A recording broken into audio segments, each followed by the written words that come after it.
This is the London Fintech Podcast, brought to you by your host, Mike Ballerman, bridging the worlds of suits and t-shirts, of finance and technology, bringing you insights, stories, and inspiration from the golden age of opportunity and innovation happening in London right now.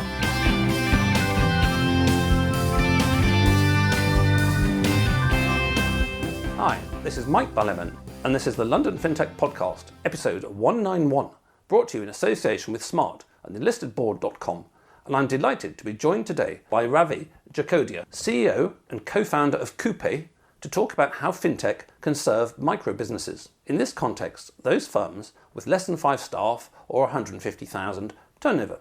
In LFP191, we heard from Jay Bregman in New York, who joined us to discuss how tech innovations in insuring the sole trader or small business can help the microbusiness get insurance cover they wouldn't easily be able to obtain otherwise, and hence compete for business which otherwise they could not, which can only be a good thing. Serving the sole trader or micro company is especially important right now, as economies and indeed societies continue to attempt to build themselves back, hopefully more human rather than better, from the ground up, after widespread government actions in 2019 which massively favoured MegaCo at the expense of the little guy and small businesses. Coupay offer a simple way for customers to pay micro SMEs faster and easier, and also supply surround to that basic offering to keep the micro SMEs admin running smoothly. As such, Ravi has spent quite some time considering the needs of this segment and the issues they have.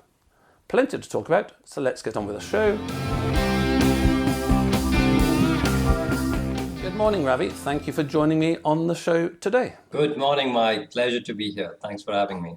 Now, as we were saying, we're going to talk about how you serve small businesses and all that kind of stuff, which is very nice, and it's very good of you to join in the effort of helping small businesses. And clearly you're a smart person in being able to do this. But from my perspective, you do have sort of one strange characteristic, which is very frequent with people I talk to on this show, which is that you obviously have a streak of insanity because you used to be somewhere with much better weather, and then you came here where the weather is pretty rubbish in general.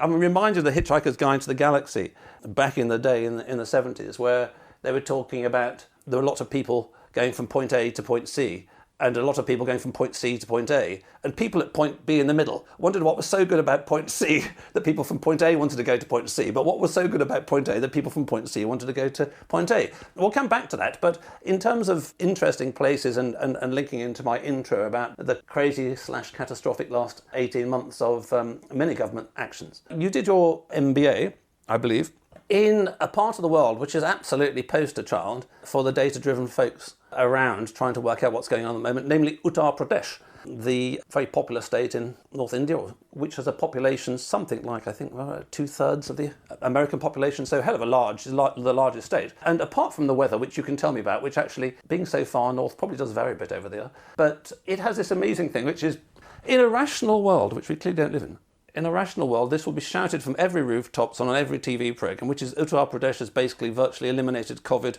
by early treatment and things like ivermectin and all this kind of stuff, which the so-called Western media is busy sort of not covering at all, although I think countries like Slovakia are doing. So yes, so Uttar Pradesh is clearly a brilliant place that actually looks after its people. So we'll come on to in a minute why you left there to come to London and the comparative weathers. But yes, I would first like to congratulate you on behalf of having been in Lucknow, which is the capital of Uttar Pradesh, which has done such a brilliant job, and clearly the government thinks it's there to serve the people rather than serve Big Pharma.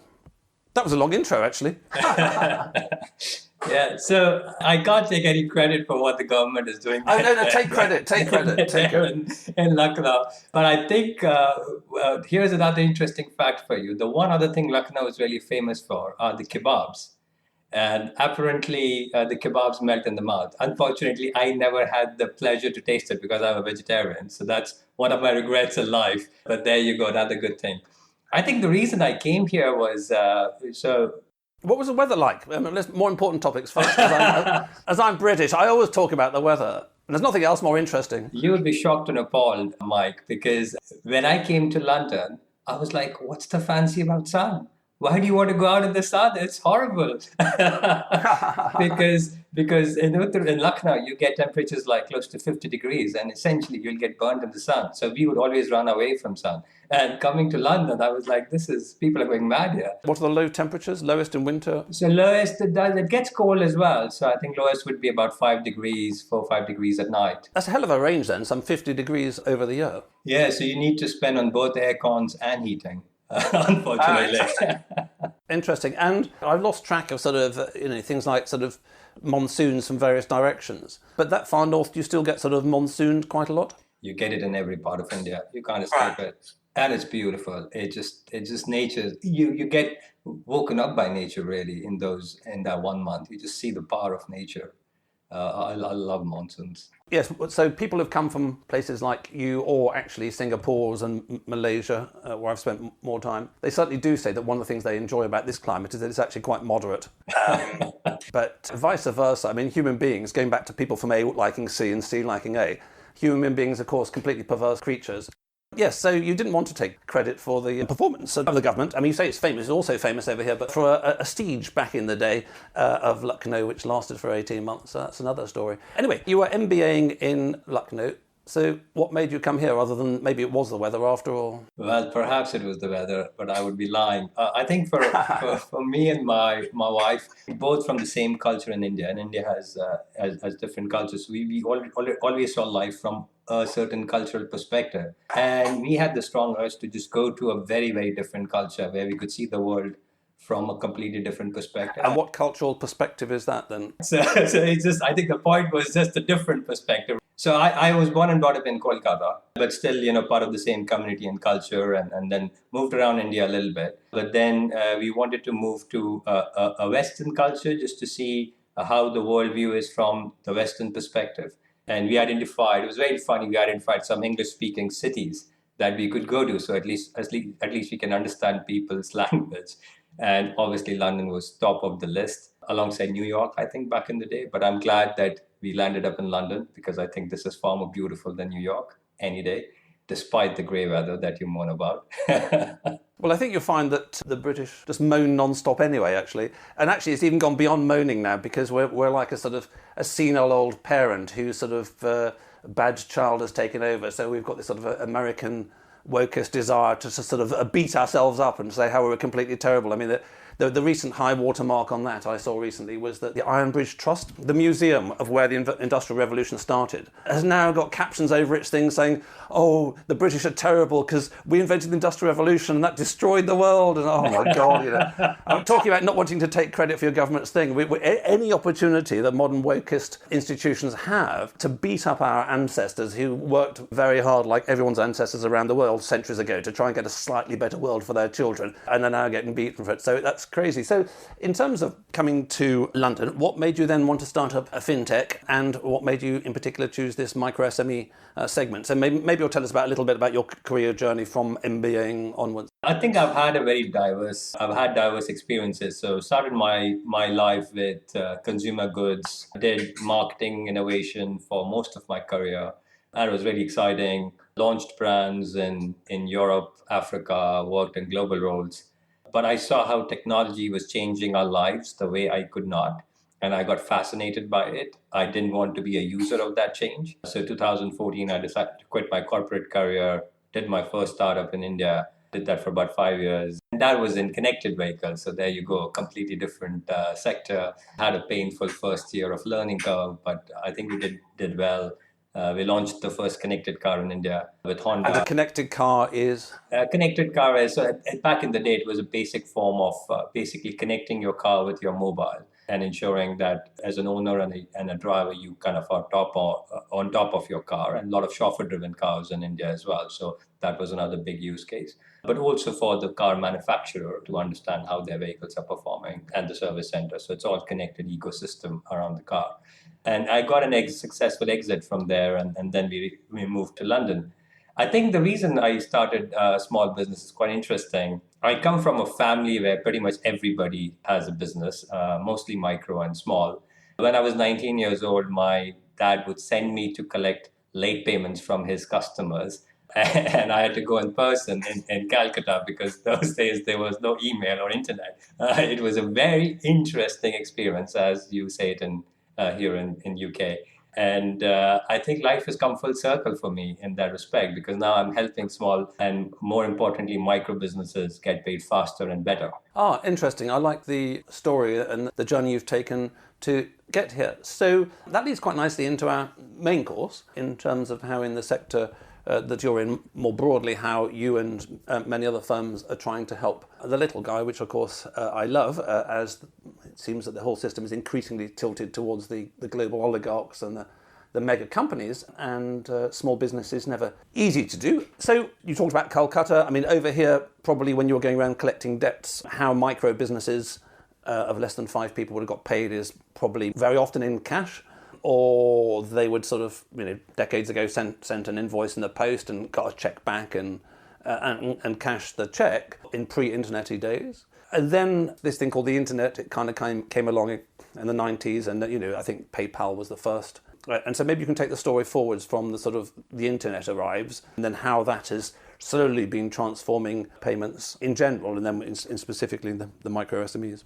So, yeah, I think that's very interesting. Now, if you look at payments for consumers and how we interact with most of our day-to-day purchases, I think that's the convenience of that has rocketed even since the day of PayPal. So if you look at contactless cards, it's just brilliant. And with now Google Pay, Apple Pay, it's insanely easy. But if you then look at how payments are happening in the micro business segment, you see that it just doesn't seem like they're both existing at the same time, because a lot of micro businesses are still relying on manual bank transfers, even worse, cash. And a few of them are using PayPal and Stripe, but I think a lot of them find the fees to be insanely expensive and also complicated. So it's not these systems are not designed for the needs of a simple micro business having simple operations. So I think that's the big problem that we are trying to solve. One is to bring the experience of paying or taking payments in a micro business context similar to how we feel as a consumer. And second, offer it in a way that makes sense for their business in terms of ease and economies. Mind you, micro businesses owners are also consumers. So that stark contrast is probably apparent in their heads as well. Yes, and so I know a good wine merchant around here. He's got his own wine shop. He's now expanding into a wine bar next door. And of course, again, a business of one person, although he has people helping him. The challenges in payments, it's not just the cost. It can take up a disproportionate amount of time.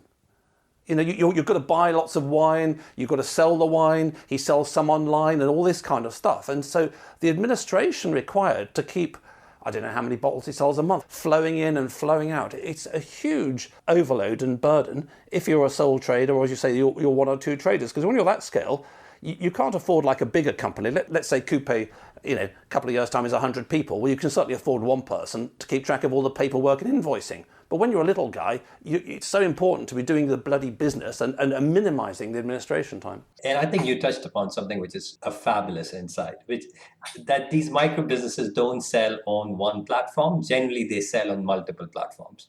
So what I call is they do e-commerce, but they do quasi e-commerce, which is when they're kind of interacting with consumers online or over phone, and then maybe dispatching them goods or they're collecting. So, and they might be doing some, over the counter. So they have they sell in different ways, and that makes their life even more complicated. And I think with open banking payments, few firms like Coupay are trying to now offer a solution that can help them work through most of these formats and platforms where they sell. And as you said, take payments not just cheaper, but better. So give them a better experience. So it saves them time. It saves them from reconciliation. It saves them from the disruptions of a chargeback and things like that. And just make it a very simple and easy operation for them. Yes. So in terms of chargebacks and credit cards and contactlesses and all this kind of thing, I don't know the data myself, but I always get the impression that if I go to a small business, I mean, we go to another delicatessen, it's an Italian delicatessen nearby as well. We try and use small businesses when we can. I just tap my card and I don't think about it, but I certainly have heard in the past that small businesses, micro businesses, have to pay sometimes crazy amounts of money to, credit card company or contactless for all I know, or merchant receivers, or all these complicated terms I can never quite remember, for the pleasure of someone just sort of tapping something. So you're absolutely right. I think micro businesses get the raw end of the deal when it comes to payment service costs. If they're using a digital payment solution, they would end up paying anywhere from north of 1% to up to 3% of their sales. And that's a lot of cost and the complications which come with it. Versus in contrast, when you come to look at open banking payments, it would cost them a tenth of that, if not a 30th of that, depending on the value of the transaction. So some people charge a flat 20p like us, others charge 0.1%, which is, as I said, a tenth or a 30th of what they would usually pay. So it's a huge cost savings. And I think the great thing is technology allows us to do it. And then the other beauty is that it's absolutely secure, because what open banking does is it moves money from their customer's bank account to their bank account. So there's no middleman. And therefore, it just makes the whole operation a lot cheaper and more secure. Yes, and in the past, the episode escapes me, but we did an episode some time back on open banking and how actually open banking is more useful for SMEs as a whole sector, up to the top of the SME range, than it is for the consumer, because especially in the UK, you and I don't pay for bank account as long as it's in credit as an individual, whereas SMEs have got far more payments to handle, and as you say, they're charged more. But when we were talking earlier, you were saying that one challenge is that quite often solutions are taken for, shall we say, the whole SME market, which may well work well for the average SME plus or minus 2 standard deviations, shall we say, in terms of scale.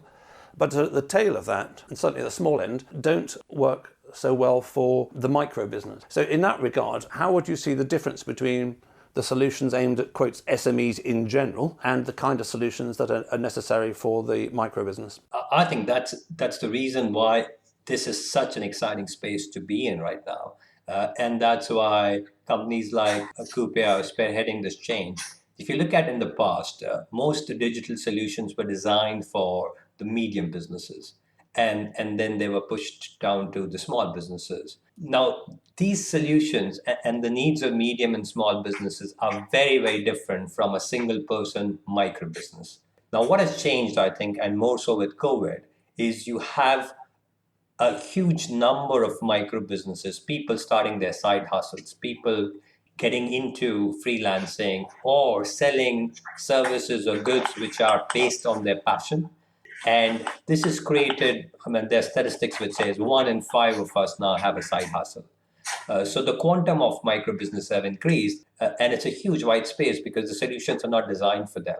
And with Coupay and similar companies, I think what we're trying to do is keeping them front and center, designing solutions which are simple, which meets their need, but are comprehensively meeting their needs. Yes, and your stat is an interesting one. I hadn't heard that one about the percentage of people, or sort of the younger folks with side projects, but thinking about it between Bridget and myself, of our 4 combined children, half of them have or have had, they're all in their 20s, have or have had side businesses. And of course, one of the things that they discover, amongst other things, is the challenge of simple, clear, cheap payments, because otherwise, there goes a lot of my margin. So moving on beyond that, the other aspect maybe you'd like to speak a little bit more about, Ravi, is the added value beyond payments. So just taking your example, you can tell us a little bit more about Coupay in a minute, but in the context of Coupay, you're not just making payments quotes cheaper, you're also providing surround around that. And that's the theme that we've seen over the last couple of years in Fintech as a whole. When Fintech started, Fintechs would do one thing, but now, and it would be within FS, But now, rather like Lego blocks, newer fintechs are finding they have to combine different Lego blocks because they can actually build a house, and the house is much better than just selling red bricks, for the sake of argument. I think so. My view is if you look at micro businesses, you've got to take a horizontal view rather than a vertical view from a product point of view. Now, what I do is I'm not from the payments domain historically, so I don't have any affinity to payments as such. What I do is I say, okay, what would my dad like to have? And that's the question I keep asking myself. And for us in Coupay, we believe two things matter most to micro businesses: making the sale happen fast and getting the cash once it's sold. Everything they can pretty much take care of themselves. But if these two things they can get help with, it makes their life easier to run the business. And that's what we are setting out to do. And that would mean that it's not just payments, but it's the whole horizontal woven around payments, which helps them move from sales to cash faster. So let's look into that around. So, I mean, obviously there are things like invoices and documentations and these kind of things. So, well, let's just talk about what Coupay offers. So what are you guys offering now, and what are you looking at offering in the future? So that it's not just the question that Coupay does payments cheaper, faster, easier. We do that, and that's the core of our offering. But around that, we have A, B, and C. What are this kind of A, B, and C's? So one is request to pay, and this is, easier ways of sending a payment. So through WhatsApp, through text, through email. So depending on your relationship with your client as a micro business, you can choose whichever medium you want to do that. Other is invoicing, as you said. So once the sale is done, raise an invoice, and it's a smart invoice. So it carries a QR code and a pay button on the invoice itself. So no matter how it's delivered to the customer, even in a printed format, which hopefully nobody does now, but the customer can pay in 4 clicks. And that's our promise to the micro business. And we've seen it works because 70 to 80% of the payments made through Coupay are made within 24 hours of sending the request. That just goes to prove that the easier we make it for the customers, the chances of businesses get paid faster. But going forward, as you said, it's about then thinking of what's great about it is we have an influence on how the business is interacting with the platform, but also how their customers and clients are interacting when they're making the payment. So then thinking about in this journey, what all can we weave which helps the business either sell better or get paid faster. So invoice financing, for example, would be another obvious one. So when you have all these invoices created on a platform, at the click of the button, can you get cash faster if you really need it, and tide over the short-term cash imbalance that you may have in your business, which happens all the time. Similarly, on the customer end, could you offer a buy now, pay later? Now, what's interesting is all these features are not absolutely new on the surface of this planet, but they've never been woven together and offered in a seamless, simple manner to microbusiness. And I think that's what Coupay is on a mission to do. Yes, and I like your metaphor of weaving together. Mine was Lego blocks, but it's the same thing, which is if you bring things together, you produce something which is different from many of the individual things that you started with. And I do like your slogan, which you mentioned there, of get paid in 4 clicks. Many micro SMEs will deal with other micro SMEs, and there, take a wine merchant as an example. It's just that actually they're so busy that it takes time, and I must get around to doing this, and in the same way that I must get around to doing my tax form sometime. I'll do that tomorrow, kind of thing, because actually I've got sort of more commercially things to do today. And of course, it's the whole thing about the digital journey, which is that the more frictionless, the simpler you can make a process, the more likely someone is to do it. So for some time, I think I've fallen away from it at the moment, but for some time I used to have a rule that all my emails were 3 sentences. And when I stuck to that rule for many years, I found that I got very fast replies. Another rule I had, which is I will tend to do an email thread per topic. I got very fast replies. Because surprise, surprise, as we've all found, if I send you an email in 2 weeks' time on 6 topics and it's half a side of A4, it's not that you don't have fond memories of Mike. It's that, I must read that sometime, so it gets put off. Whereas if I send you a one-liner asking for something, you sort of reply, say yes or no. So I think the making things easier, it applies in so many domains. And there's a completely different domain of email as an example. There are ways that we can use email to actually get faster replies as well as things like payments. Right, okay, so that's all very clear. So before we wrap up the show, I'd like to thank all you listeners out there and my brand partners of the podcast, Smart, is transforming pensions and retirement worldwide. Their leading-edge retirement tech platform propelled them to success in the UK. Now they're operating on 4 continents and working with partners like Zurich and JP Morgan. Find out more at www.smart.co, or indeed in last time's LFP with Jordan Ledford about a history of US pensions over the last 100 years and the current challenges, which I found very fascinating. TheUnlistedBoard.com, your guide to entrepreneurial governance and how you can start making your board an engine of growth today. So, Ravi, you've given us a clear idea of the landscape here. You've been sort of an ultra good guest in that most guests mug the main topic to wave their flags, so you need to do more flag waving now. And in general, the LFP tends to focus on the largest, biggest, most successful fintechs, so that the experience that they've had in how to succeed in this Darwinian world of evolution can be passed down. But you guys are a bit younger, I think being formed a couple of years ago, and I do like every now and then to have the odd relatively new fintech, as it just in the way of life. As you get older and older, you get sort of more locked into a whole bunch of things, and it gets harder to think completely fresh and all that. But maybe you can tell us a little bit about Coupay, which I think is a couple of years ago, and I think you're doing some raise at the moment, and where you are and where you're going. Yeah, absolutely right, Mike. So we started, say, just a few months before COVID hit us, and I think we were so fortunate to actually start before COVID came, because otherwise we'd have never got off the ground. So timing was perfect. We launched this year, Feb. So that's when we did our commercial launch. I think we've been amazed by how much businesses have liked us. So in what, about 6-7 months that we've been live, we've done 2 million in payments. And given that it's all very, very new for businesses and their customers, both Coupay obviously, but even open banking, I think that's a great number for us. So really excited about the traction so far. We are now ramping up to the next level. So we are doing a seed raise, and then hopefully we can expand a lot faster and hopefully help a lot more businesses.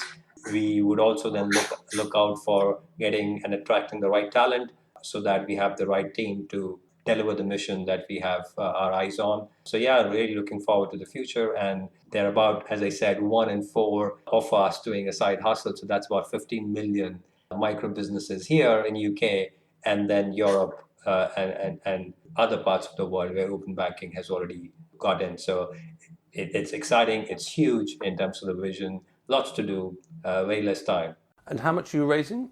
So we're looking at a 1.5 million raise, and we would look to close it in the next few months. So that's still sort of the friends and family plus, rather than the knocking on VC's doors. Although we've had the likes of Nick from Forward Investors on the show recently, so there are actually 1 or 2 more. Actually, there are early stage VCs. There are some VCs who specialize in seed rounds, and they like to get in early so they can help you with Series A and later, and they get the foot in the door earlier. Right. Well, I'm sure if they come knocking on your door tomorrow as a result, you won't turn them away, and you might even give them a cup of coffee. No, I mean, one aspect of the business which I find interesting, which we haven't touched on, and we didn't mention earlier, is we spoke about the market and the challenges of micro SMEs and the kind of ways in which they need to be served, and how they need to have products more specifically designed for them rather than for companies of 250 people, which are then sort of passed down to them. But one thing we didn't touch on, which maybe we'd like to sort of wrap up with, is that leaves a challenge for businesses such as Coupay in terms of how on earth do you get many customers. I mean, it's not quite B2C where you're a Monzo or a Revolut, and you're just trying to get to individuals, and you do that in the ways that they have successfully done it in terms of gaining numbers. I'm from back in the day. I'm a B2B guy, so whatever business I did, if I can get sort of, wow, it'd be amazing if I got like 6 tier 1 banks. Everybody would love me and say he's a hero. That's more than enough to keep us in yachts and Learjets for the foreseeable future. But I suspect is that you probably need more than 6 customers, and you can't really go around and find my local wine merchant or the local sort of Italian delicatessen all that easily. So what is your approach? As you say, you're a brand guy, you're a marketing experience back in the day. What is your approach to actually reaching out and getting, for the sake of argument, 100,000 customers and then 1 million customers? And you're just in the UK right now, is that true? That's right. So right now focus is UK. We want to do a good job here and only then expand out of UK. What you've touched upon is really fascinating. And I think some of this comes from this old construct of looking at small businesses as one group. I think it just comes down to the complexity of decision making when you look at acquiring customers. Now, you mentioned about banks, and obviously acquiring even a single bank would probably be a year or year and a half long sales cycle, because there's just so many decision makers and gatekeepers involved that you've got to deal with. If you come down to the medium and small businesses, so that's generally what we call SMEs. You still have one or two decision makers and one or two gatekeepers, which could be their accountant, which could be their in-house bookkeeper, and so on. I think the fascinating thing about micro businesses is that they're just one single decision maker. There are no gatekeepers. So the decision making is very, very simple. And therefore, in that respect, it can be as fast as acquiring a consumer, because it's just the one same person. Now, there's some great examples of startups who've successfully done that. So if you look at the success of Depop, Etsy, People Per Hour, Fiverr. Now, they've all recruited micro businesses on their platforms. So yes, it's a marketplace, but they have recruited micro businesses, and large numbers successfully very fast. And I don't see any reason why what we are trying to do is talking to any significantly different segment of that micro business. There's a big overlap where these people are offering their passion in terms of products and services on multiple platforms. Now, one would be a Depop, the other would be, as I said, quasi-e-commerce or in the physical construct of their neighborhood. And that's why we are so excited about this space. Excellent. Well, as I say, it's nice to speak to young companies now and then on the podcast. And it's also very interesting hearing you speak from your fresh perspective, having worked in other sectors. It's a kind of a top-down, bottom-up thing. In the end, one needs to meet in the middle. But I've got at the moment, I've got 770 emails to go through to pick the next half a dozen guests, which is I keep putting off till tomorrow. And tomorrow never comes, the number gets even bigger. But many of those will be from founders or from PR companies whose businesses in payments, and this guy's got 30 years in payments, and that's wonderful from a bottom-up perspective, and it really understands the micro details of all that. But in terms of, and that was really helpful creating a product, and maybe you could use people like that. But from a top-down perspective, going back to micro businesses, a lot of the 20-somethings I've spoken to don't quite get the difference between a product and a business. At the end of the day, the business is the thing that creates value, that you sell it to somebody else or you raise money for the business.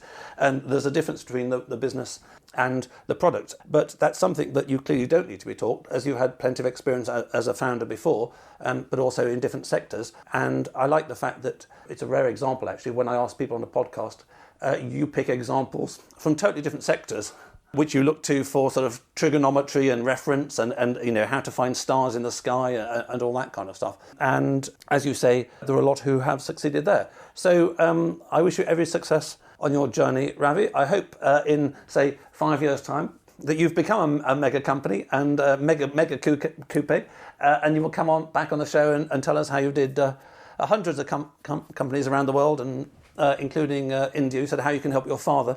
Well, I think the first thing is he's going to move over here if he hasn't. But maybe that's a market for the future for you as well, because as far as I'm aware, there's no shortage of micro businesses in India as a whole, probably more than there are in the UK. So I wish you every success with that and every success with the raise, and thank you for joining us today. Mike, thank you so much for having us. Really enjoyed chatting with you. Thanks for listening. If you're in need of a non-executive or advisory director with deep expertise, experience and contacts in the worlds of both traditional FS and Fintech, or unique insight into how to make your board an engine of growth today, contact me at mike@mikeballiman.com. If you just need one-off advice in these areas, via clarity.fm/mikeballiman.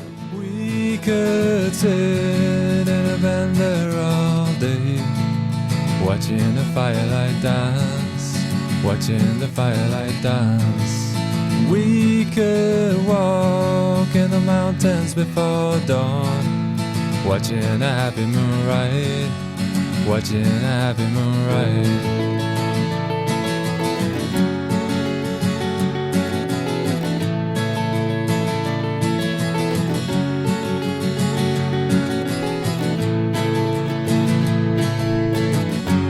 Come away from the city, with the tarmac so dead and the people so sad.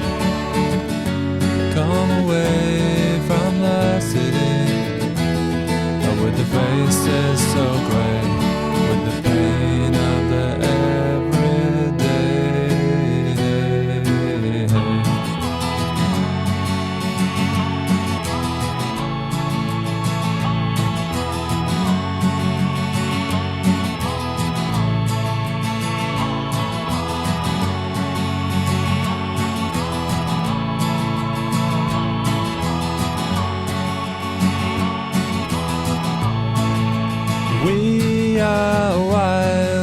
the mountains and the trees.